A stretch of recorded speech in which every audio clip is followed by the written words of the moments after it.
What is going on, everybody? I do believe we're live. We had an error on Twitter, but it says we're good for Facebook and YouTube, and that's good enough for me. 2 out of 3 ain't bad. Welcome in to Smack Talk here on the Sportskeeda Wrestling YouTube and Facebook channel and nothing else. Hey, Rick. Yes, sir. You work in radio, right? I do, yes. What happened to when they play our theme song? What happens to that fade down music you're supposed to? It just suddenly cuts off. Oh, there's a fade on it. It just not much. Yeah. Sid, did you hear a fade? Not really. See, not really. I'm just trying to tell you. I can guarantee you, there's a fade. There's a fade on that. How are you guys today? Dutch Mantell here with you guys for the next, I don't know, hour or 90 minutes or so, depending on how much we're gonna bitch about tonight. Make sure to get your comments in, your questions in. I have a very important question for the panel that I'm going to start off with. Paul saying worst main event on SmackDown in history, all 18 seconds of it. And that is one of the things that I'm going to ask this right off the bat. It's very simple, but a very, very important question. Who gave him this question, Sid? The powers that be. Thank you. I came up with this question. Okay, go ahead. So I guess I must be the powers that be. Ask the question. What do you want out of your wrestling show? What, Dutch, when you watch wrestling, what do you want? When you tune in to see wrestling, what do you want to see out of your wrestling show? I actually like to see good. I like to see good work, good wrestling, but with a story. And it all kind of ties together. Sometimes you watch a wrestling show, all you get is moves and moves and moves and moves on top of moves. And a sledgehammer couldn't beat some of them when they hit so many finishes. But it could be a simple finish, like a small package, if it advances the story. That's what I watch it for. What do you watch it for? The wrestling? I'm with you. I'm absolutely with you. I want a balance. I want a balance, but first and foremost, yes, wrestling needs to be first and foremost your biggest thing. When you are, I don't care if you call it sports entertainment or whatever, World Wrestling Entertainment is still in your name. There needs to be wrestling on your show. Tonight, for the last 30 plus minutes of SmackDown, we got all of 18 seconds of wrestling. Sami Zayn's music hit for the main event at 9:28 by my count. 9:30 my count. My clock might be a little fast. I was seriously clocking it. Yeah. I said, "Well, this is going to be a long main event." That bell did not ring until 9:56, 9:57, and then it was over 18 seconds later. Mm-hmm. Now, granted, there was a story told in there, and there were some good things in there. But when you kick off the night by booking a Universal Championship match, I expect a little bit more out of the match itself than that. There's got to be a balance to it, and I don't think we got that at all tonight, Sid. Well, they were in the story they were telling. I didn't even get the story. I mean, he had a match. And then Brock Lesnar kills him. And I'm thinking, there's got to be more to it than this. But alas, you like that word, Sid? Alas, there was no story. That was it. The story I got, and Sid, you tell me if I'm right. The story I got tonight is there's Roman Reigns, there's Brock Lesnar, there's 40 feet of crap, and then there's everybody else. Nobody else matters in that men's singles division to WWE outside of Brock Lesnar and Roman Reigns. Even Sami Zayn himself tonight was like, you want to face me at day one, right? Because I'm an inferior opponent. You know you can kick my ass. You can't kick Roman's ass, but you know you could beat me. So just help me win the Universal Championship tonight. Collusion. That was the story. Now, Sami played his role to perfection. No, he was good. But Sami is, as a wrestler, is so much better, but he takes what WWE gives him and he turns it into gold. So I give credit to Sami there, but that was the story that was told to me tonight was they don't give a damn about anybody else in this main event scene outside of Brock Lesnar and Roman Reigns. Yeah, I mean, that's part of the story. The other part of the story is, what the hell is WWE gonna do for a main event at WrestleMania? If they're going through with this Brock Lesnar Roman Reigns match at day one, a filler pay-per-view that you just came out the woodwork for, and WrestleMania seems to have a glaring hole. And I know there's a bunch of fans from Drew McIntyre. We got a whole bunch of fans from the UK, and I love and respect all of y'all, especially the ones staying up late at 4 a.m. watching us. But Drew McIntyre versus Roman Reigns ain't no big WrestleMania main event matchup. I don't care what the WWE wants to sell me, saying that it's the next Austin and Rock feud and all this other nonsense that Triple H said about their feud before. That's not a WrestleMania main event. When Brock and Roman have been building a story for the past, that it would go to like 6 months, but they've been building it for the last 3 months or so, 4 months or so. That's the match that you do at WrestleMania. You don't do it at day one. So that's the bigger thing for me. Like, everybody's talking about what went down tonight. I was thinking long term. I feel people had a better idea of what Roman Reigns was going to do at WrestleMania 38 before WrestleMania 37 than they do right now, 4 months before WrestleMania 38. Dutch, I already know what you're going to say. It is going to be Roman Reigns and Brock Lesnar at WrestleMania, because what told me is going down tonight is Brock is winning that damn belt at day one. Maybe not. I think we get Heyman involved. Don't you think? Yeah, I mean, of course, that nugget is still out there. We don't know where his allegiances truly lie, which is pretty much whatever best suits him at the time. If Heyman is involved, and you may be right, he may be taking that title, but I think they're doing a double switch. They could very easily. I'm starting to get to the point where Roman is becoming a little stale to me. I know other people have been there for a while, and the more and more when you look at this, and I have made the argument before that when people are at least in a program with Roman Reigns, they get elevated up to his level, but after that, they completely fall off a table. Just look at everybody from Kevin Owens to Finn Balor most recently, even Jey Uso, who to this day I still think is Roman's best feud. They just put him right back with his brother and right back in the tag title picture. But you know why they fall off the table, right? Because WWE don't care about anybody other than Roman Reigns and who he's competing against. I've already said that. Well, that's true, but they have nobody to fall to. Their bench is so weak that they have nobody to. If they had steam coming off of it, and let's say Finn Balor, who's he going to go with? They have nobody. I mean, they have people, but nobody built to that level. They spent so much time building Roman, and of course, this with Brock is a 15-year project. How long has he been there? 15 years. More? Since 2002. Okay, well, almost. But that was nobody else can match their longevity or their prestige. They have nobody to fall to, and that's, you can't just blame a creative team. You have to blame the guy in charge with that, because there's no telling how many creative teams in total that they've gone through. Say a creative team might be 10 guys. I guarantee you, a guy that was on the creative team 10 years ago is not on that same creative team today. So, yeah, I mean, that's their biggest problem. I mean, what happens, God forbid, Roman gets hurt tomorrow?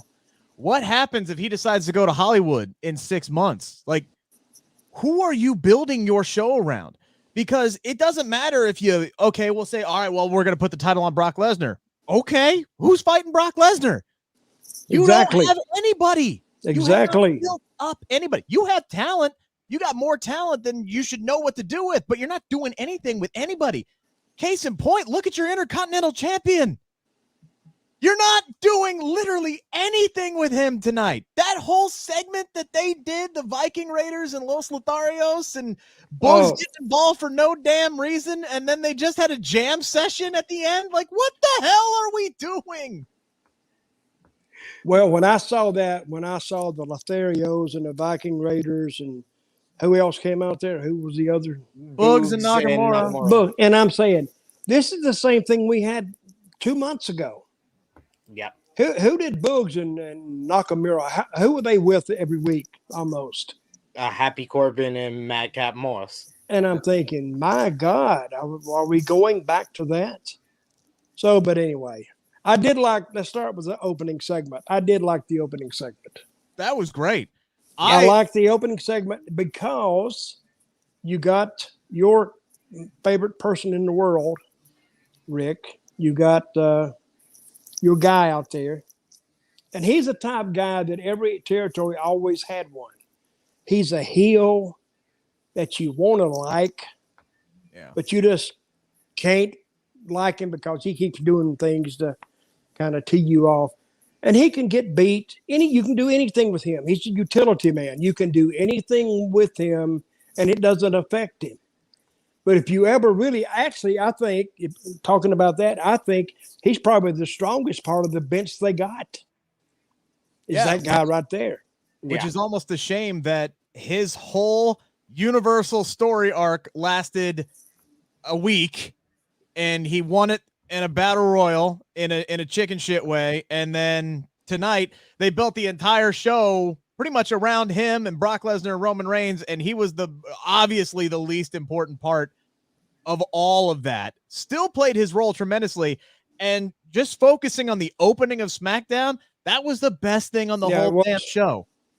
But that's what I said last week, though. I said, why is Sami Zayn winning this when the only thing I could see him doing was exactly what happened tonight? 18 seconds, losing to Roman Reigns. And that's not anything against Sami Zayn. I totally agree with Dutch. He's the best of the utility players. He's a good talker. He's a good heel that can get heat.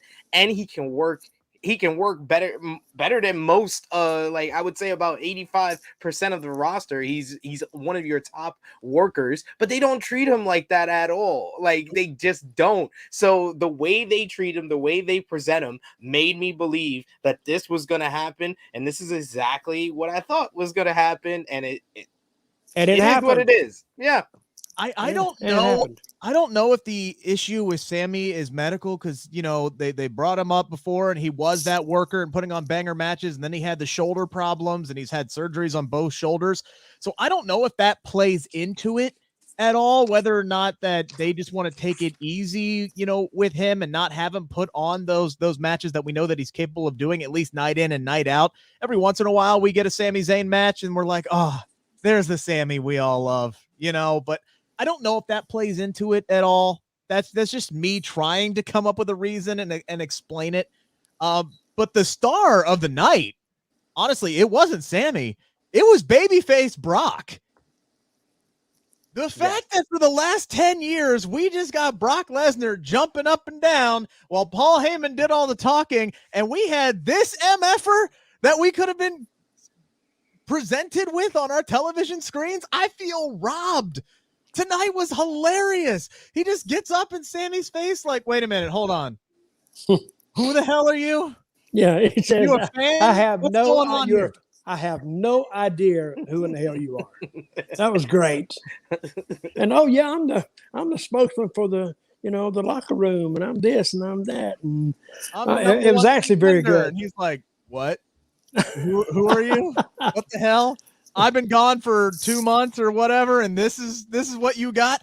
Again, selling that story. There's Roman, there's Brock, there's 40 feet of crap, and then there's everybody else. That was the subtle message here. When Brock shows up and he doesn't even know who the hell Sami Zayn is, the fact that he's the #1 contender for the Universal title and just shits all over the guy. That tells you everything. Tells you everything. It was hilarious. Yeah, it was good. I almost have to recuse myself when talking about Sami Zayn because I love him so much, but looking at it objectively, it was hilarious. I hate that it's happening to Sammy, And this is the role that they've carved out for him, but he does it so well. And he and Brock had such a great exchange. I was so torn tonight. Like, I loved what I was watching, but internally I hated it because this is my guy. But I still enjoyed that whole opening segment there. Well, the interview that comes close to that is when he was talking to Deville in the back. Yeah, that was immediately after. And he was trying, then he sees him. Now he's trying, but he never got out. He was doing his facials like, telling him, like, we can't do it. That was good. Sid, the best part of the exchange, I thought, was when Brock puts his arm around him and he's like, think about it, kid. He's just like pointing out, like Roman Reigns versus Sami Zayn for the Universal Championship. Yeah, Brock was. Hold on, what's your name? Sami Zayn, right? Samuel. Sammy. Okay. But Brock was just fantastic. Like, you can tell he was just having fun. And it's so rare that we see that, especially in WWE, is someone genuinely having fun out there. And I think that's why Brock Lesnar is connecting on a level that he hasn't really connected with since his return to WWE. So, yes, I am very much enjoying Babyface Brock, and I want more of it. That's why I think that it's a no-brainer that Brock Lesnar is the right choice to verse Roman Reigns at WrestleMania. But I don't understand blowing off the rematch at day one if that's the case. Well, they got nothing else. I mean, they abandoned ship. They had King Woods. I know they abandoned.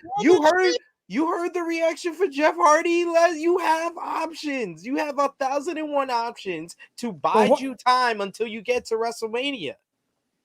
Well, that's what I'm saying. Jeff Hardy, what are they doing with him? He just going to run in the ring and do some stuff?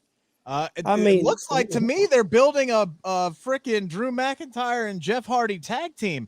I'm not opposed to it in a bubble. Yeah, but if you were swimming in single stars that were competing for world championships, I'd say, okay, yeah, these guys could have a little thing for a while there, but you need these guys challenging Roman Reigns.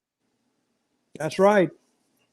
They need to go after Roman. I don't know what could happen other than they do a switch with Heyman on day one.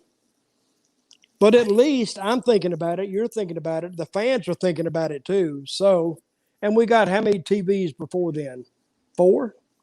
5 TVs, maybe. Yeah. So. Yeah. But anyway, yeah, they're getting their build out now before the holidays roll around and we get the phone-in TV shows. When Sami Zayn went to the ring, he sat there in the corner for 10 or 11 minutes before he... I said this last week, Dutch. Their pacing is ridiculous. The Charlotte Flair interview was the one that stood out to me, where Charlotte makes her entrance. They go to commercial. They come back. They have an advertisement. They go to the back. You see Aaliyah and the New Day. The New Day challenges the Usos. That's about like 5 minutes. And then finally we get back to the ring where Charlotte's been standing there for a good 15 minutes. Oh, but I called the deal with Tony Storm and Flair. I said, she needs to get hit in the face now. And there it was when she started back down. And there she was. And she missed. She didn't get her flat in the face. It went up over her head. And I think she finally got it down in her face. But that's the only thing she could have done. She looked like a damn cartoon character standing there getting all giddy and jumping around like, let's go. There were a couple of spots tonight that I'm just like, wow, that was way too freaking long. And it was the Tony holding the damn pie, waiting for Charlotte to turn around. And the Los Lotharios Viking Raiders finish. Yeah, they didn't hear the damn guitar. They didn't hear that. Angels just standing there like lining him up. He's like Randy Orton cooing up for the RKO and stuff. I'm like, what are you doing? Like, what? I know they mixed the cue, but god damn, that was ridiculous. Okay, that match, which we'll is that next? Let's talk the show, guys. Yeah. So we'll be all over the place. We'll get there. So Sonia makes the match official. Brock gets the winner at day one. I don't know where this is going. I would not have bet money that they would blow this match at day one. I wouldn't expected that. I wouldn't expected that tonight. They're wanting to this. to be a hell of a card, because right now it's shaping up, at least on paper, to be great with the two title matches that they got right now, triple threat match on Raw and this one here. If I had to put money on it, I'm thinking Brock wins the belt. Maybe not a double flip. Maybe we get babyface champion Brock, and then the story is Roman having to win the belt back at WrestleMania. Okay, again. January the 1st. What day of the week is it? Saturday. Okay. I just don't get if that's the case. If Brock winning at day one, why would you do that change there when Roman is about to break Brock's title streak? Title reign, his universal title reign, in like later, a couple of weeks later. Like you're leaving money on the table by blowing it off at day one. I don't think it's switching. I don't either. I don't think it's the right move. Let's mark this down. What's today's date? Today is the 3rd of December. 3rd. All right. And Sid and I, okay, we say no title switch. Mark that down, folks. Everybody and in the comments section. and Rick, you're saying it's going to switch. I'm leaning toward a switch. Okay. Because right now I don't see any other feud for WrestleMania season that makes any damn sense other than this one. Well, that's what I'm basing it on. Right, but if Brock loses again, how the hell you continue the damn thing? He didn't have to lose. Get screwed out of it again, but he got screwed out of it at Crown Jewel, and that elongated it to where we are now. Roman gets disqualified for the first time. Yeah. Wait a minute. This is another big something that's stuck in my craw. He paid the $1 million fine. Get the F out of here. He makes $5 million a year. Didn't you read the dirt sheets? God. Well, he might make that, but to pay $1 million fine and just, I'm going. And they just went through it like, oh, he paid a $50 traffic ticket. It was no deal to pay the. Nope. No big deal. No big deal. He got suspended. He assaulted a few officials, a cameraman, and the authority figure around here. But no big deal. He's back. Yeah, he paid his fine. He just paid it to come back to play around with Sami Zayn a little bit. Yeah. But anyway, didn't make a damn bit of sense. The show was great. Depending on what you want out of your wrestling show, I mean, there was entertainment value in that last half hour. Just I think 18 seconds. Nah, I don't think. Hey, like you said, the entertainment value was in the first segment. That's where I enjoyed it. That was the most entertaining segment of the night. If you're looking for wrestling wise, I would tell you to watch Sasha Banks and Shayna Baszler. I think they worked really well with each other. One notable part was Shayna Baszler with that knee in the corner, which didn't even look like it connected, but the way Sasha Banks sold that was just great stuff. And then Sasha got the win in a way that protected Shayna Baszler. It wasn't with the bank statement. It was kind of just a leverage pin. So I like that match. It was a nice contrast of styles, right? Because Shayna Baszler is more of that fighter, just wants to beat the hell out of you, make you submit, choke you out, where Sasha came in and basically out wrestled her. And that's why she won the match, because it is a wrestling match. And yeah, it was a fun little contest. They actually gave him some time. This is a matchup that we haven't seen a whole lot of. And this wasn't the typical Shayna Baszler loss that we saw all the time when Nia was there. I see Shayna Baszler, and this is another one of those people on the roster where I'm going, okay, she could be so much better than what she is. But at least this was a women's match that had a finish that made sense. There was no shenanigans. And maybe you start having these every other week. Sasha wins a few, Shayna wins a few, somebody else wins a few. All of a sudden, you're actually building up challengers to Charlotte Flair, as opposed to two segments too. Yeah, as opposed to starting a title feud over a pie. Mm-hmm. I mean, it's creative. We've never seen that before. We've never seen a title match off of a pie. Three pies now. Three pies. We're at the three pies. Three pies in the face, ladies and gentlemen. I feel like I'm watching Wild and Crazy Kids instead of SmackDown. I get here's where they're going with this. At this rate, we're gonna have a pie match at day one Tony Storm will win the women's championship by hitting Charlotte Flair with a pie. Pie on a pole match. Pie on a pole. And hey, we can always go to cakes, pie cakes. It's true. And just cream cheese pie, all kind of pies you get. So good point. It is the holiday season. If you rated tonight's show, Rick, what would you give it? 5. Sid? 5.5. It was average. It's up to me. Yep, it's up to you now. What would you give it? I'm right there. 5.5 or 6, right in there. I mean, guys, look at the comments, man. Pie is over. I mean, pie is always over, but pie is over. Everyone loves pie. Actually, hey, what movie is that from? What? Pie. I'll think of it in a minute. Are you talking about where she sings the song about pie? Yes, it's Michael. It's Michael. Yeah, one of my favorite. Annie movies. McDowell, John Travolta. Oh, she was great in that too. Yeah, she's great in everything, man. Groundhog Day. Come on now. Anywho, yeah, we could. I just say talk about movies instead of SmackDown. Somebody else talk because sounds like a good idea. I did like the stuff with Naomi and Sonia. Boy, she slapped. Oh, this is what I was going to ask. During the Sonia and the Naomi face down. Yes. Did she one of the burp? highlights? Did she burp? It sounded like she skipped a word, like she got tripped over one of her words. It sounded like a burp, and I played it back, and her throat moved like. She didn't say anything. I went, "What the hell?" At what part?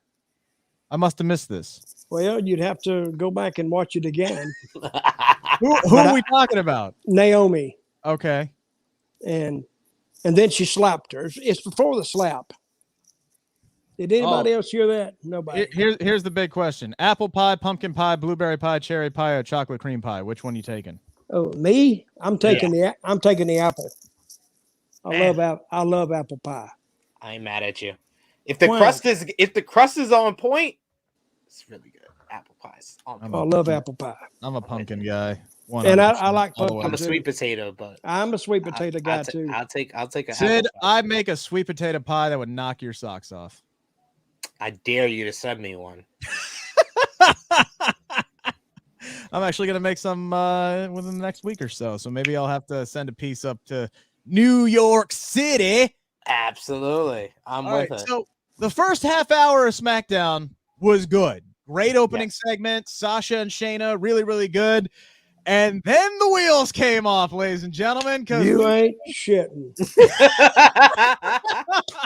Because then we got everybody's favorite talk show, Happy Talk, including Baron Corbin in shorts. Like, literally, I'm just going to say this. I don't even know how long their promo went, but I fell asleep, woke up, and had to tell myself, I get paid to watch this, so I have to stay up. What was it? That's how bad this segment is. Rick, what was the joke? What do you get when Hardy? What would you get like? Say to Hardy. If Jeff Hardy was a mom or something. If Jeff Hardy was a woman that gave birth to a child, what would he be called? Swanton Mob. Ha ha. Well, I kind of laughed about that a little bit. I did laugh at the second joke. I'm not going front because it took me a minute, but I did laugh at the second joke. I didn't get the first one. I mean, I didn't get. I don't even know what it was now. I knew that one, but I was like, I'm done with Swanton Mom. But the Drew McIntyre one was, what do they call Drew McIntyre when he's all stressed? A Scottish warrior. Well, they weren't too bad. Better than some of the others. That was the least clever. I mean, if this is here's my question. If this is all Happy Corbin and Madcap Moss are going to do, they're going to come out, they're going to wear their stupid outfits, they're going to crack their dumb jokes, and they're going to get their asses kicked every week. I mean, Yeah, it was cool. It was fun to watch them get their asses kicked. But what's the means to the end? Is this just the ultimate? They don't have one. Filler? No, show yes, filler in a match that doesn't need filler? Actually, all we get is filler on this damn show anymore. Well, that's what I would say the last 30 minutes or so was filler. Yeah, the last hour or so was filler. They gave 3 minutes tonight to Sheamus and Cesaro. Are you effing kidding me? 3 minutes to Sheamus and Cesaro, and then 18 seconds of wrestling in the whole last half hour. What are we doing? Well, I can't answer that because I don't know. One thing that I do, but they had more downtime tonight than they had anything else. Yeah. And they had almost 4 in rings, semi in rings. Charlotte was an in ring. Yeah. Yep. And how many matches we had? We had Shayna Baszler versus Sasha Banks. Then the second match was Viking Raiders versus Los Lotharios. That was a short one. Yep. King Woods and Jey Uso lasted all about 2 seconds before that disqualification happened. Cesaro and Sheamus was 3 minutes long, and then we had 18 seconds. What? Yeah. How much wrestling was on this show? Figure it up real quick. Wait, can you add that up? Because I think that's only about like 20 minutes. I don't think it's that. Okay, hold on. Let's figure that. Sasha and Shayna went about roughly 8 minutes. Roughly. Los Lotharios and Viking Raiders was maybe 3 minutes, 3 or 4. So we'll say 12. Hey, 2 minutes for Woods and Uso. I'm actually gonna look up exact times here for us. I think we had 15 minutes, maybe, in a 2-hour freaking show. We got more than that in the opening match of Rampage tonight. I don't mean to laugh, but it's funny. It's funny how much they don't care about wrestling on this wrestling show. I know. So Sasha and Shayna Baszler was 8 minutes 56 seconds. Okay, I was right. Then we had, let me see here. We had Los Lotharios versus the Viking Raiders was 1 minute and 36 seconds. Oh, Jesus. Was that it? Yes, that's it. It seemed like 2 days. King Woods versus Jey Uso was 2 minutes and 2 seconds. Oh, you can't make this up. You literally can't make this up. That's 12 minutes and 3 matches. Sheamus and Cesaro was 3 minutes 47 seconds. 15 minutes. Hey, that was a nice sprint. And then we got 16 seconds of Sami Zayn and Roman Reigns. He did tap out quicker than the bell rang. Yeah, he tapped out 11 seconds in, ladies and gentlemen. So we're generously giving them the 7 seconds. So a total of what? 16? 16 minutes of wrestling. 16 minutes of wrestling on a wrestling in a 2-hour show. Well, they only have 80-something minutes. They only have 22 minutes or 42 minutes an hour. So you got to kind of figure that in too. So okay. Dutch trying to I'm trying to help them. Okay, so 84 minutes as opposed to 120. Hold on. Let me do some percent of the actual on-air time. So let's just say that's 84 minutes. 19% of your show tonight was wrestling. Yep. All right. That's a lot of talking. But when you figure it up, they made $200. Bullshit is what that is. $256 million the last quarter. So this is that's it. That's Until unbelievable. they start losing money, nothing's gonna change. They're doing something right. They're doing something right, ladies and gentlemen. Don't take it from us. We are only talking about the quality of the program. We are not talking about the quality of their business. Because if this was a business show, we'd be doing rave reviews about the WWE right now. But this is a show where we review the wrestling on a wrestling show. And when a wrestling show has 90 minutes of on-air content and only 16 of the 90 minutes that we watch had professional wrestling, and then none of the promos was worth remembering except for Brock and Sammy, I mean, we praised the opening segment. That's about it. Ricky with a comment of the night so far, there's more wrestling on Jerry Springer. No point. They are. Star by that one, sir. Former Cincinnati Mayor Jerry Springer, by the way. I'm hearing that Shotzi's push is not looking good right now. I heard that she got caught at a concert on social media, and that's why she wasn't on TV this week. A concert? She was doing some stage dive. That's what I heard. I'm just going off the social media scuttlebutt. People were wondering where she was on tonight's show. They moved on completely from her and Sasha, it seems. Yeah, that was done quickly. And apparently there was a video linked of her at a rock concert where she was doing like a mosh pit and stuff. And people are saying that, it might be WWE didn't want her to go there or something like that. Okay, sure. All right, we'll roll with that. Something I do have some hope for. Maybe Shotzi will be in the ring next week when Xia Li makes her debut. They've been running these awesome vignettes for her over the last few weeks. They said today she is going to debut next week.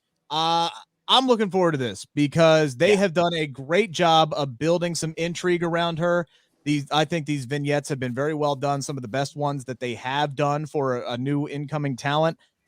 She's a babyface, it seems by me, which is something that this roster really, really needs right now. Although they've very quietly and very quickly turned Sasha Banks back into a babyface. So that seems to be working for him all right. She's still getting big pops. But I think Xia Li, I'm excited to see what she brings to the roster, Dutch. Well, they need, I don't know how long Charlotte and Sasha is going to go, because that's our Tony. Tony, I don't think that'll go long. No, I don't think so either. I don't, because their history, they'll try to get somebody over, and then all of a sudden they disappear. But they've invested how much time in this new girl? What's her name? Xia Li. They've been investing in the last couple of weeks with these vignettes. Last 3 weeks or so. Well, we'll see where they go. But I don't have big hopes for her. So when I don't have big hopes, that means they may push her to the moon. I don't know.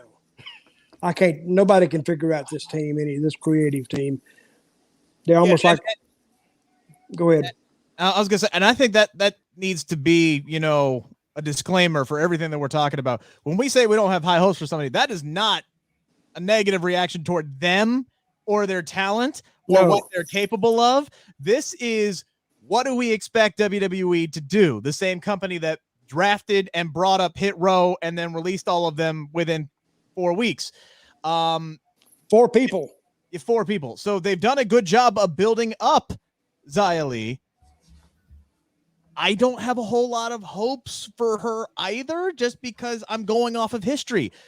They finally gave somebody other than the 4 horsewomen a run with the championships for the first time since 2019. WrestleMania 35, Ronda Rousey, she was the last one until WrestleMania this year. They put the belts on Bianca and Rhea. They gave Nikki ASH a run. They finally give some other girls a run at the top, and then boom, we're heading right back into WrestleMania season in 2021. Who are your champions again? Becky Lynch and Charlotte Flair. I don't know who they're going to be feuding with heading into WrestleMania season, but I don't think they're going to put the belt on Toni Storm ahead of the Royal Rumble. No. I don't think they're going to put the belt on Liv Morgan ahead of the Royal Rumble. I would be stunned. These just seem to be quick little filler things. But Liv Morgan, there's more. I think there's a lot to that girl. Yes. A lot to her. Preach it, Dutch. Go ahead. What do you like about her? The way she talks well, she works well, she looks great. So I don't know what else you need. And what she is, I think she has chemistry. She has a connection with the fans. And they want to like her. They're dying to like her. She's almost like, if you're in high school, she could be, you went to school with her. Or she could be your neighbor. Or she could be your mom's friend's daughter. But people are dying to like that girl. And I don't know why they just don't go full bore on her. I mean, Toni Storm is great. She looks good. And all the other girls look great. But how long has she been around? She's been around for 4 or 5 years, right? Who, Liv? Liv? Liv's been around since 2013. Okay, well, she's been around on the longer main than that. roster, she came up in 2017, right? Riot Squad made their debut and helped Carmella win the SmackDown Women's Championship over Charlotte Flair. That was the Iconics. That was the Iconics. Yeah. Yeah. Who did the Riot Squad screw over? Riot Squad just jumped everybody on the SmackDown Women's roster. That was the one after Survivor Series 2017 when they needed more women for the first Women's Royal Rumble. Yeah, you're right. They brought them in the same way as the Iconics, so I got them confused. No, they brought Riot Squad and Absolution in the same way. Yeah. When is Bayley due back? Don't know. Probably this summer. I mean, next summer. What did she do? Did she break her leg? I believe it never confirmed, but she tore something in her knee, whether it was an ACL or MCL. They were talking about she was going to be out for 8 months at the minimum. Now, whether that's WWE inflating a timetable so they can bring her back at the Royal Rumble and say she miraculously healed herself and she wins and we get that Becky Bayley feud that everybody's been wanting for 10 years. Then I could see that. But yeah, I'm not giving high hopes because if she did do that kind of damage to her knee, she's not going to be back for the Royal Rumble. She's not going to be back for WrestleMania. Maybe the Raw after, maybe. See, this amazes me about WWE. They have a whole warehouse full of females. And all of a sudden, they're lacking for talent. I don't understand that at all. They're not. I mean, it's like no, they are. The way they handle them, they're lacking. That's why their bench is empty. They hadn't done anything with them. And they don't really have any great ideas. And I don't know how much you can put that on Vince or how much you can put it on the creative team. So I don't know. Like this all the information that we just heard just makes me believe that we're going to get the same 4 women in the 2 women's championship matches at WrestleMania. I think the reason they haven't gone to Sasha and Charlotte yet is they're going to go to it during WrestleMania season. And I think that, they probably did inflate the rehab schedule for Bayley, and probably Bayley comes back at Royal Rumble, wins the Rumble to verse Becky at WrestleMania. And in a bubble, I'd be fine with that because I've been waiting for Becky and Bayley on the main roster for 4 years now. But to Dutch's point, when you're talking about Liv Morgan, and I know we're talking about a Raw feud right now, and we're supposed to be talking about SmackDown, but that's how much I enjoyed tonight's show. I look at this feud between Liv Morgan and Becky Lynch, and I'll even compare it to Charlotte and Tony. I will take Becky and Liv's feud 900 times out of 900 as opposed to what we're seeing here. We're actually seeing some history drawn into there. It's personal. I don't like them bringing up recent terminations and scapegoating Becky. I don't like that. I think that especially how they've been doing the releases, that leaves a bad taste in a lot of people's mouths. So I do think that's bad form, but I'll give them credit for trying to make it real and trying to put personal digs in there as opposed to just doing Liv Morgan's last feud, which was I'm hot, you're not with Carmella, and then Tony and Charlotte fighting over a freaking pie. So I'll take this, but I look at Tony and I look at Becky and I look at Liv and I get a vibe of what Becky and Charlotte was back in 2018. Becky's now become what Charlotte is, and Liv to a certain extent is what Becky was. She's this person that is really, really talented, has never been able to really kind of gain any momentum or get an opportunity on the main roster. Becky did first, but then she was kind of pushed off to the side. And everybody wants to get behind Liv Morgan, and you're just waiting for that Becky slapped the shit out of Charlotte moment for Liv Morgan, but I don't think they're going to give her that opportunity. I mean, I may be in the minority. I may be in the minority here, and I'm used to being in the minority, ladies and gentlemen. But I don't understand why people are so high on Liv Morgan and how we can make the comparison from Liv Morgan to Becky Lynch in 2018. I said to an extent. I understand to an extent, but Becky Lynch was one of the best women's wrestlers in the world. She just wasn't given the opportunity. Liv Morgan is not that. She's not one of the best. She's not one of the top 5 best women in WWE. I like Liv Morgan. I'm saying that as someone that likes Liv Morgan, that wants to see Liv Morgan get more of a chance. But I feel sometimes with fans, sometimes their equity in the superstar is more than what the superstar can offer and deliver on screen. And what they've had Liv Morgan offer and deliver on screen doesn't scream to me someone that can carry a women's division either on Raw or SmackDown. She's a good player to put in the mix, to have and to build up, and maybe, with a year behind her and WWE pushing her, putting her in feuds with Becky Lynch, with Charlotte Flair, with Sasha Banks, with Bayley, with Asuka, with those workers, she can become a worker that can carry a division. But right now, I don't see it. And I would agree with you. That's why I'm hoping that this is the start of something. I'm hoping that this isn't just, oh, okay, she's gonna lose to Becky on Monday, clean as a whistle, and then it's back to the end of the line, and we'll see her in 2 years when she gets another opportunity. I'm hoping this is her first little taste of the main event scene, and they can continue to build off of that. The problem is they don't do that. They just don't. They'll probably put her in another tag team in 3 months, and because this has been the problem with Liv Morgan, is they give her something different to do every couple of months, or they take her off TV. She's never had any time to develop on screen or build any kind of momentum whatsoever. Again, think back to Money in the Bank when she got some of the Les Dutch drops off. This has become a weekly thing. Every week he does this now. Always just mad randomly out of nowhere. But think back to Money in the Bank. Liv Morgan had the biggest pops of anybody on the show, and then they took her off TV for 8 weeks. It's absolutely maddening. But I'm hopeful. Again, I see the story there where you could do a repeat version if you wanted to of Becky and Charlotte back in 2018, but I don't see them doing that at all. Let's see here. Okay. Let's move on to that tag team match, shall we? Viking Raiders and Los Lotharios. I hated pretty much all of this. It was a shitty match. I was ready to talk about Rampage at this point. We're almost there.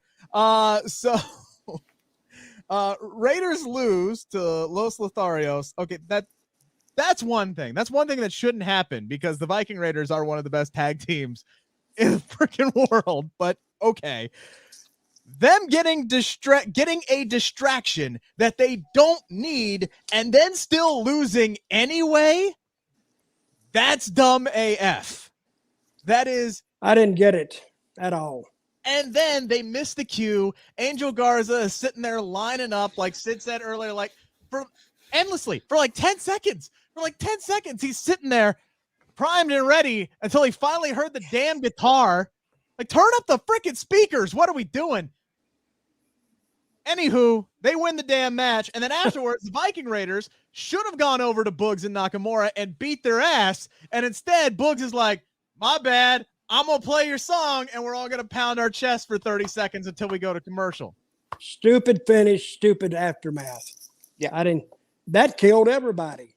Yep. That didn't even help the heels. Nope. I mean, the best thing about that match was it's over. Yeah, pretty much. It's gone. That was the best part of it. So thank God that's over. Like Dutch said, though, like the Viking Raiders' reaction to the loss and being okay with the loss because they heard their music get played on a guitar totally took away any meaning that win would have had. And it had little to no meaning to begin with. But if it had any, it was taken away almost immediately. Oh, I looked at it like, what the hell are they doing? And that's about all I could say about it. First half hour, great.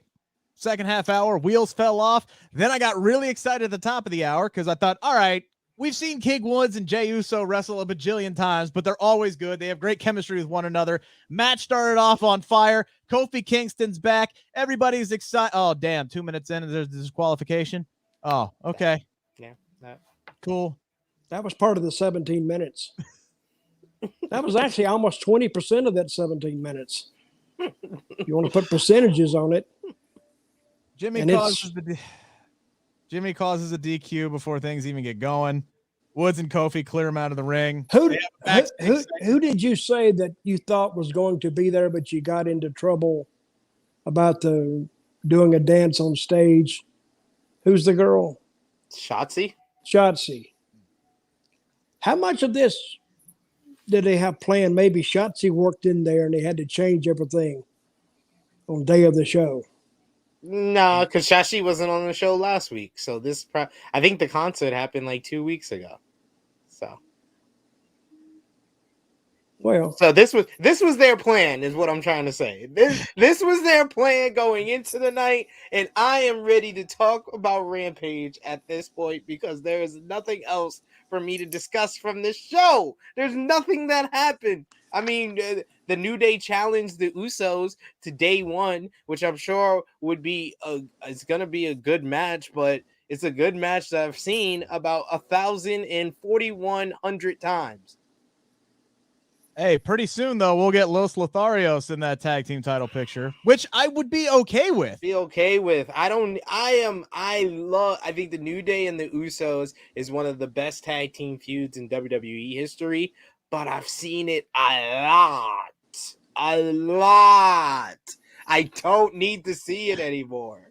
It's the Becky Charlotte of tag team rivalries. It's great, but it needs to go away for a while for us to really, really enjoy it again, and then find a way to put a new spin on it. I will say it's great to see Kofi back. Congratulations on another kid. His third child was born recently, so that's why he really took time off. So congratulations to him.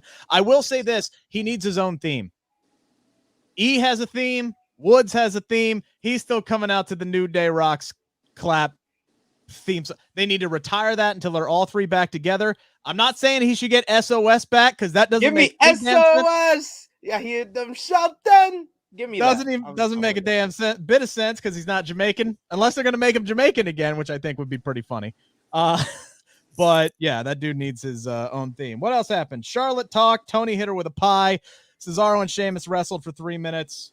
We are gonna get allegedly Naomi and Sonia Deville next week. That match is I'll say one thing. She slapped the hell out of Naomi. Yes, she did. I mean, I think that was 90% a shoot. That was my second favorite segment of the night, mostly because I've been waiting for that segment for 2 damn months. But it doesn't make sense. She slaps her. Yeah. But Naomi doesn't do anything. She can't. She can't. Why? She literally told her right before then that you're not going to get your match if you touch her. Yeah, but I'm saying, even though, I mean, if you're a fan and she gets slapped like that and she doesn't get her match. Well, it wasn't just a match. She said she was going to be fired. Yeah. Yeah, but that's like the $1 million thing. Nobody believes that. And I think now the way the legal system is, if your superior hits you, shouldn't they be fired? See, it goes against common sense. Yeah. And I know we need to throw common sense and wrestling. You put them together, they don't work. But I liked the slap. I didn't like her not doing anything. Did the announcers bring that up?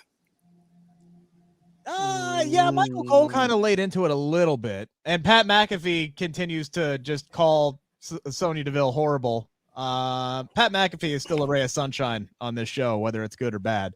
I pretty much love everything that guy does. I will say we've been dragging this on for how long now? Too long. About an hour. Let's go to Rampage. This started in you're talking about this show? September or August. Like, jeez. And they're not even going to get a damn pay-per-view match? Nope. You're putting this on. Who wants to bet this match doesn't happen next week?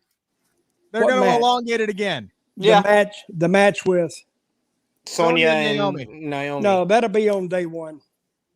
I guarantee you, because Sonia literally said, if you remember her words, she said, when I'm wearing this suit, you can't touch me. How much you want to bet she shows up for that match next week in a suit? And Naomi's got to basically lay down to her. See, that's the stupid stuff they do. Yeah. It's not believable. Yeah. I'd show up with I would show up if I was really, if they was thinking ahead, if I was Naomi, I'd show up with a lawyer. That's what I'd show up with and threaten the lawsuit. If I had bought a ticket hoping to see wrestling at a wrestling show, I might go get a lawyer if I was at tonight's show in San Antonio. Or at least your money back. But if you stay, if you stayed 15 minutes, that's almost. I hope they got a 30-minute dark match main event. I don't know what the hell it could be. I hope they got something. They should have gotten Brock and Roman in a 30-minute no contest tonight. That's what they should have got for the amount of wrestling that they had. When I saw, this is what I thought first. When I saw Brock tonight coming out for the start of the show, I started to say their ratings are going to be up. That's going to hold people. And I think I think people were turning it off. You know what I mean? I mean, they were promoting a WWE Universal Championship match the whole night, so I think they're going to do good on the ratings. But yeah, I don't think they're going to do good next week at the start of the show. Exactly, because if you're a fan and you stayed through all the way and that's what you were rewarded with, again, I thought there was some entertaining. Sami Zayn getting thrown around like a rag doll by Brock Lesnar. It has its entertainment value. Yeah. But Roman Reigns taking 8 minutes to walk down to the ring, spear Sami Zayn, and then choke him out in 16 seconds officially, according to the interwebs. Yeah, man, that's not the payoff that's going to make me tune in and watch your show again next week. Just not me anyway. All right, Sid, let's talk about Rampage. Well, I'll leave. I'm gonna go ahead and leave, guys. Because Dutch, what did you think of Rampage tonight? To me, after watching SmackDown, I wasn't in a mood to watch any more wrestling, to tell you the truth. This was the first wrestling we saw all night. Yeah, but I didn't want to see it. I mean, it was a decent show, I thought. And the first match was but I tell you what they did do. They did a lot of wrestling. They did that. The first match was the match of the night on either show. Sammy Guevara versus Tony Nese. I think Tony Nese came out trying to prove himself, trying to show the world why AEW decided to sign him. I liked his little tweet earlier in the day that says that he has been killing it on Fridays at 10 p.m. for a while. So this was a nice little match to introduce him to the wider AEW audience. Okay, Sammy Guevara picks up another big victory. He fought through injury. Tell me about Tony Nese. Where's he from? From WWE. He was a part of the releases earlier this summer. Yeah, but where is he from originally? New York? He's from New Jersey, I believe. Okay. And he's been in the business 16 years? Yes. He's a former WWE Cruiserweight champion as well. Okay, and he was in NXT. How long was he there? He was in WWE since 2016. Okay. He really never got off of 205 Live. Yeah, he did. I mean, he was chasing the 24/7 title around maybe for like a hot minute, if I remember correctly. But yeah, he was mostly a 205 Live guy. And then they pretty much let go that entire brand to the point where we have Odyssey Jones, who weighs 405 pounds, wrestling on 205 Live. And women's matches on 205 Live. That's fine. I don't care about that. But that's the only reason they have women's matches, because they don't have anyone that's 205 besides women. That's under 205. Like that's what their roster is like right now. Joe Gacy, who don't weigh no 205, is challenging for the Cruiserweight Championship at War Games this weekend. It's going to become the all-inclusive championship. There are reports that they're going to get rid of the Cruiserweight title. Yes. But yeah, what did you think about the match, Sammy and Tony Nese, Dutch? Oh, it was a great match. Good match. That Tony Nese is very, very talented. He did something. I went, how in the hell did he do that? It was a back kick. Like it's one of those, I don't even know what the name of it is, but he actually turned and hit him with the kick, and it had to connect. I mean, I don't know how in the hell you can not connect with those punches like that or those kicks like that. But it was good. Very good match. And I do like that they opened with a match and again, here's my main bitch about the show is too many announcers. They're just too many. I can't pay attention to them. And I've said this before, is when they said, oh, we're going to be in so-and-so, Charlotte or whatever, but they run through it so quick. You don't even know what they're saying. Timing issue. Definitely comes down to a timing issue with it only being an hour show. There is no time to F around. By the way, think about this for a second, how bad SmackDown was. If you equaled out the amount of time for Rampage tonight, we would have had, what, 7 minutes of wrestling on Rampage? Imagine that. Imagine AEW putting on an hour show and you only got 7 minutes of in-ring action. I thought we had 16 minutes on Rampage. I know. We had 8 minutes. We had 16 minutes of wrestling on the whole entire SmackDown show. Sammy Guevara and Tony Nese went 12 minutes and 53 seconds. Yeah, that was good. By the way, Dutch, I was they almost in half and accounting for commercials, so that's where I came. Okay, good. Actually, AEW almost has too much wrestling as opposed to damn SmackDown. They got to balance things out for us that's watching both shows. You know what I think? I like those out of studio vignettes. Oh man, I was gonna say, like, I really, really loved Tony Nese, Sammy Guevara. Like I said, Sammy Guevara is really coming together as far as like a babyface fighting from underneath, being an underdog babyface fighting from an injury, and his work, his selling was very on point in this match and made the overall opener a quality match. But my favorite part of the show was the vignette for Bryan Danielson versus John Silver on Dynamite. That was fantastic. That works. And it breaks the show up and they give you time to absorb what they're trying to sell you. And it was very, very good. I don't know. See, when I booked in Puerto Rico, I would do about 4 vignettes a show. And it was outside the studio and they were on the street or whatever, but it was so different and you paid attention to it. But I think the one that you were talking about, that was good. Very good. Iron Meds, why do y'all like long matches on TV? It's not that I like long matches. I like good matches. Because they're marks. I do watch wrestling more for wrestling, and I like, stories to be told inside the wrestling ring. It doesn't always have to be scripted. Ask the people, do they agree with you? See how many comments we get back. I mean, do you watch wrestling for wrestling? That's the question. Or do you watch it for the promos and the stories, or a fine mix? I'm a fine mix guy, but I do want to see some wrestling.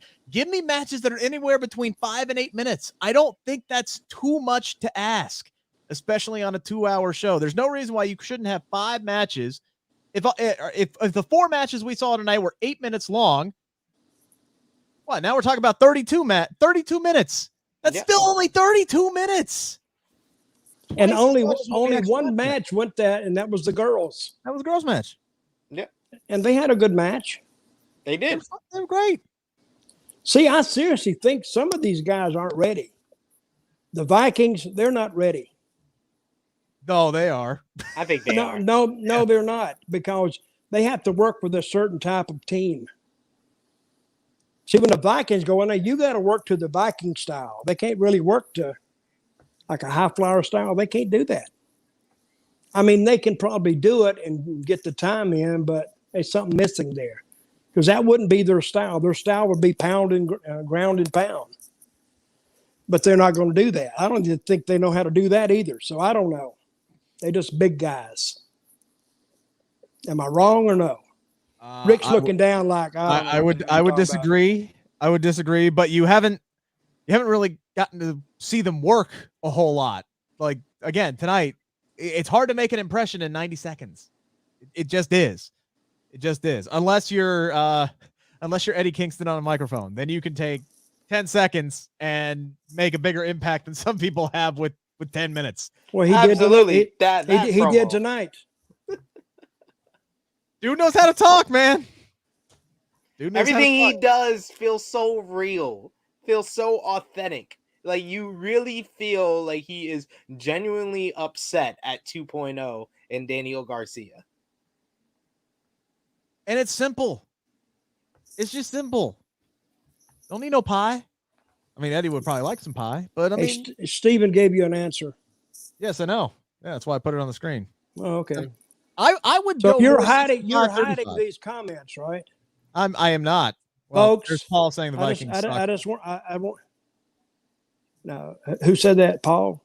Yeah, he said the Viking characters suck. That's the other thing is these guys were really kind of handcuffed with the gimmick that they got right out of the gate. I will say their theme song, turkey wings.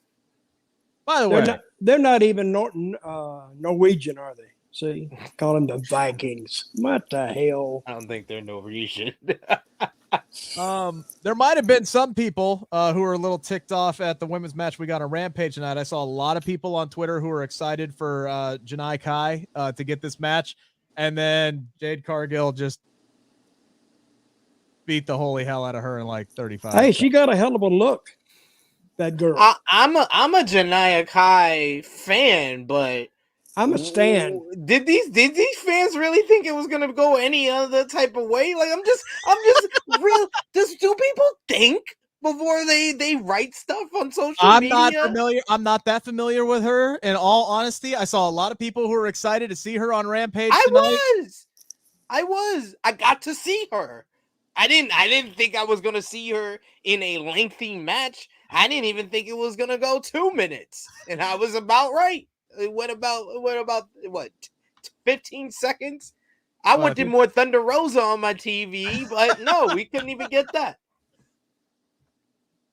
I thought it was okay. I liked it. Yeah, it was fine for what it was. No, that's exactly what they needed to do with Jade Cargill. Yeah, absolutely. I thought it was good tonight, and I don't think it hurt the what was the girl's name?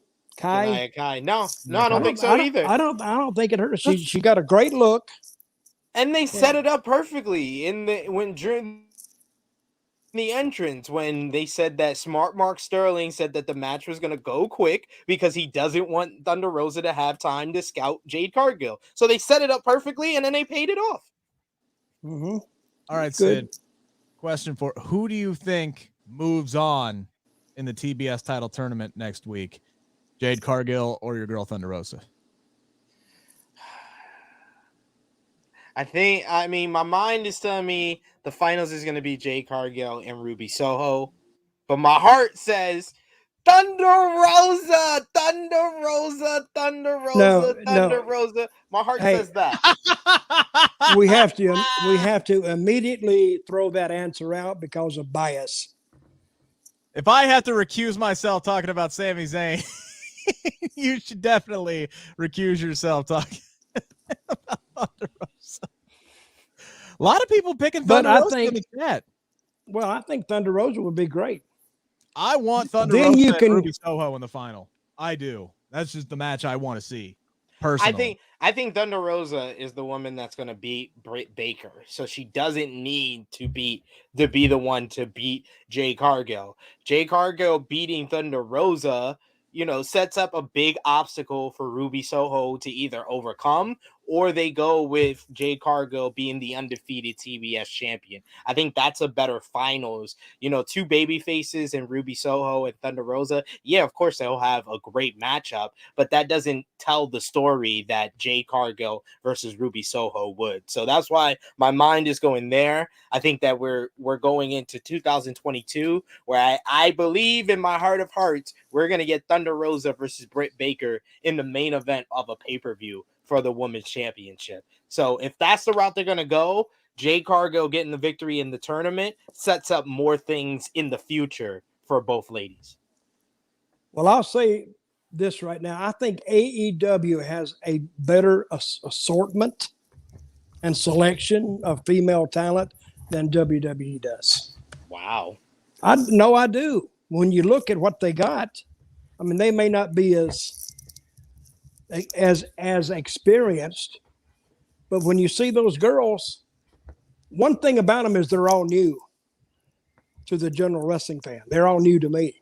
I would say that they have better structure of their women. Like, what women are at top. You got your Britt Baker, you got your Thunder Rosa. Then you have the level just below them with Serena Deeb, Jade Cargill, Hikaru Shida, Nyla Rose. Then you got a level just below them with Tay Conti, Anna Jay. So I can understand where you're coming from. Where WWE, it's 4 horsewomen, and even with the 4 horsewomen, there's a structure in that. There's Becky and Charlotte up here, Sasha and Bayley right here.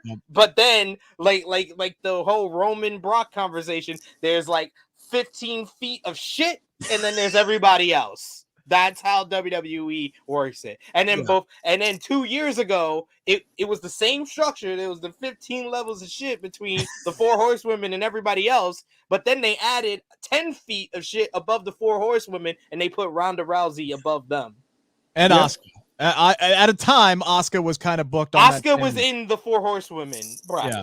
She was.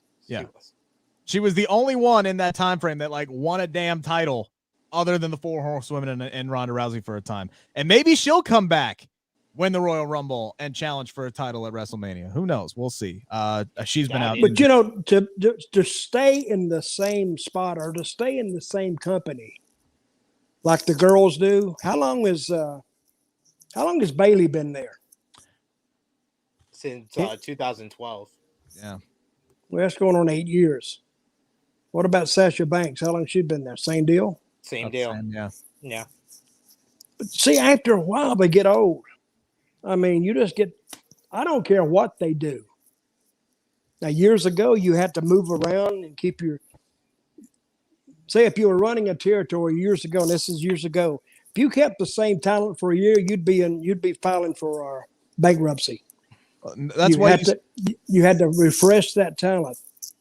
Well, that's why you see so many people refreshing their characters. That's why Becky Lynch didn't come back as the man, and she's trying this big time Bex thing. That's why Bayley turned heel in the first place. Well, they can do that, but it's still the same person. I mean, and I think ordinary fans just finally catch on to it. Mm-hmm. And it's not up to me. Not up to you. It's not up to Sid. It's up to the fans buying the pay-per-views or going to the shows or buying merchandise. But you want to see something different. I do. It's like going to the same strip club over and over and over, and they got beautiful women. And finally you tell the guy, God, man, get some new girls, get some skanks in here. Just get somebody different so I can have a different, I can think differently now. And then he brings the skanks in, you're okay. But then you get tired of them, bring the others back. I think one of our news writers just had a heart attack because they can't wait to write that damn headline from this show. Oh, I don't care.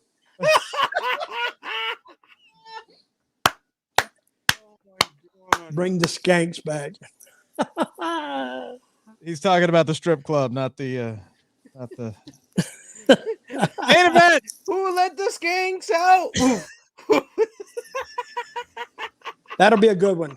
I'll write it myself. Raju is just seeing dollar signs dancing around his head right now after that comment. Dutch Mantell says, "Bringing the skanks." You know who told me that? You know who told me that?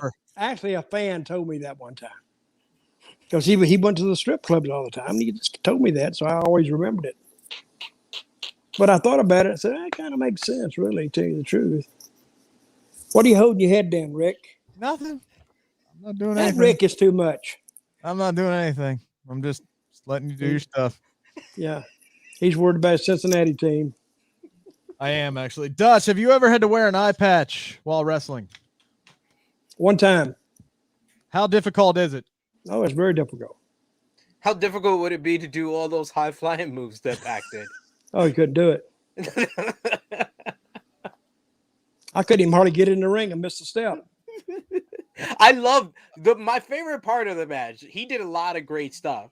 My favorite part was the sell on the springboard when he purposely trips himself on the top rope. That was great. I literally started clapping in my living room. I was like, that was great because you know how good Pac is, that it was slightly obvious that he tripped himself. I don't know how Jon Moxley wrestled as long as he did with one eye. I could barely wrestle with two. And have good ring awareness. And, when you're talking about altering your depth perception and you're throwing in punches that are supposed to be, feigned, you could clock somebody if you only got one eye.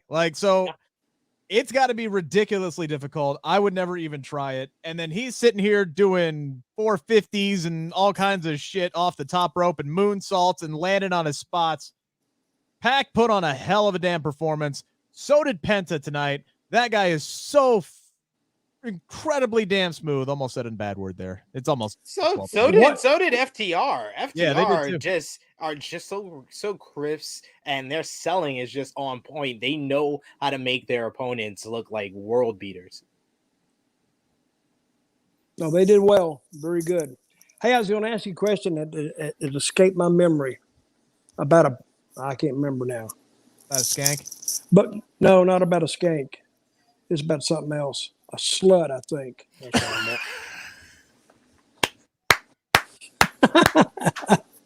No, it wasn't about a skank.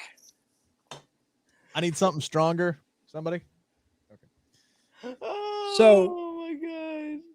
So you think you can't throw a punch if you can't see? I might have been known to be a little bit stiff with two eyes. So I don't know if I wouldn't want to try it with one. So are you nearsighted or farsighted? I am incredibly nearsighted. Yeah. I am too. So but if I took my glasses off, I couldn't see this far in front of my face. Yeah, I worked all these years and I couldn't hardly see the front row. I couldn't make out anybody's face. So I could go out in front of, well, not early in my career. I said that's why I could go out in front of big crowds like at WrestleMania. It wouldn't bother me because I didn't really see them. Early in my career, I went out and I saw like all 8 of them sitting there. the eight ticket buyers. So, but yeah, you learn to work around that anyway. So if you're going to throw a punch, I'd always grab them by the hair. And when I go, I could judge it like that. Yeah. Obviously there's different kinds of punches that you can throw. That's the ones that they told me to throw in practice were the ones where you got a hold of the head. And then all right. All jokes aside, though, we got a very serious question here for Dutch. Oh boy. Very serious, Dutch. So no more jokes. All right. Serious question, Dutch. What's the difference between a skank, a slut, and a hoe? And which one would win in a match? Well, I think probably the skank, because they'll do anything. They'll do anything to win. So they'll do anything to get the victory. Yeah, a hoe and what was the other word? A slut. A slut. Yeah. They have some sort of rules they want to abide by anyway. That is actually true. Where did Rick go? Hi, I'm here. Where did Rick go? Was I off camera? Yes, you were. Hey, it's after 12. Exactly. That's the rule. That's the rule on this show. If this is not a microcosm for how bad these shows were tonight, Rampage was okay. I don't know what the hell. Right.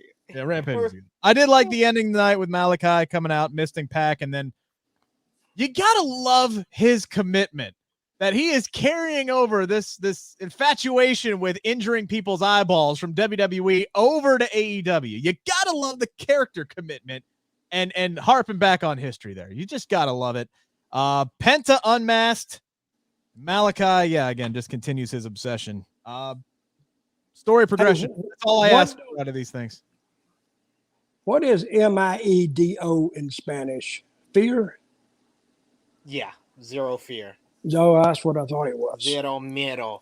I'm really digging. That's really close to another word in Spanish. It's I do know that. I get it. Well. I got it. I like what they're doing with Pac and Malachi Black, and I love the fact that so many feuds in AEW, whenever they're teased, whenever they're built to, you just get very excited about seeing the matchup. And Malachi Black and Pac is one of those. More excited than watching the matchups on SmackDown. Yeah, I am more excited to see Pac and Malachi Black, Thunder Rosa and Britt Baker again, and any of the matches I just named from Rampage than I am to see Tony Storm and Charlotte Flair, or even Brock Lesnar and Roman Reigns again, honestly. I'll tell you what we're going to get next week. We are going to get the Teddy Long special. It is going to be Happy Corbin and Madcap Moss versus Drew McIntyre and Jeff Hardy. Next week on SmackDown. Might even be the frickin' main event next week. Tag team match, player. Well, saddle up, everybody. Then after that, Roman Reigns is going to go one-on-one with The Undertaker. No, okay, anyway. Sid, you got your show tomorrow. Tell them where to find it and, what you're going to be breaking down the definition of a skank, I heard.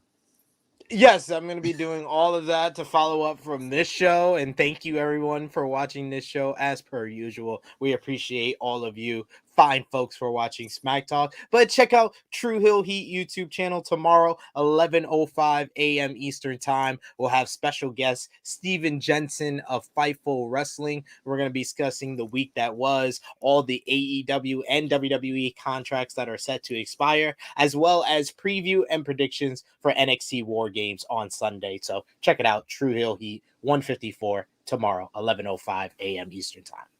Dutch, what you got going on tomorrow? Well, it's football day.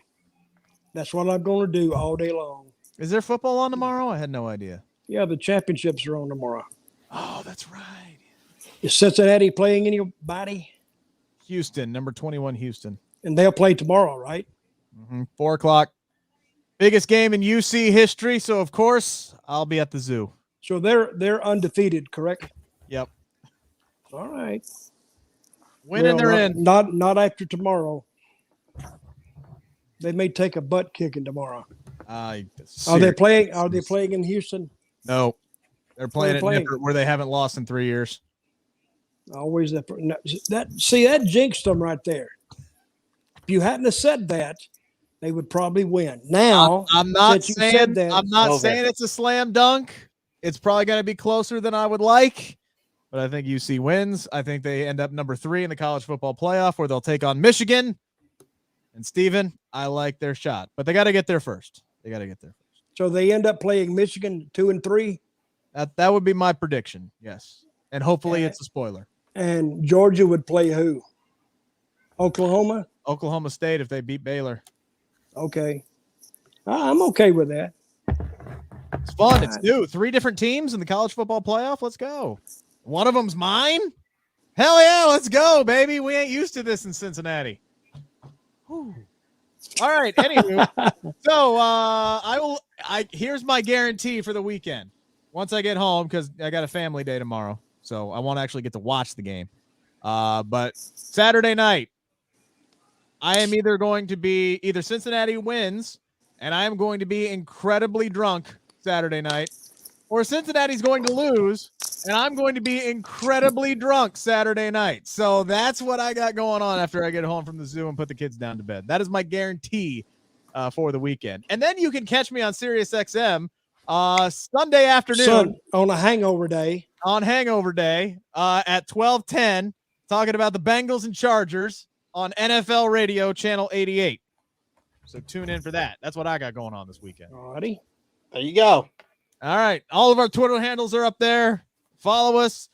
Subscribe to the Sportskeeda Wrestling YouTube channel. Do all that. We got a post show for War Games on Sunday. I'm not sure who's on it, but I know we got one. I don't know where I'm going. I'm tired. It's been a long week. You are tired. Appreciate everybody. Have you been drinking today, Rick?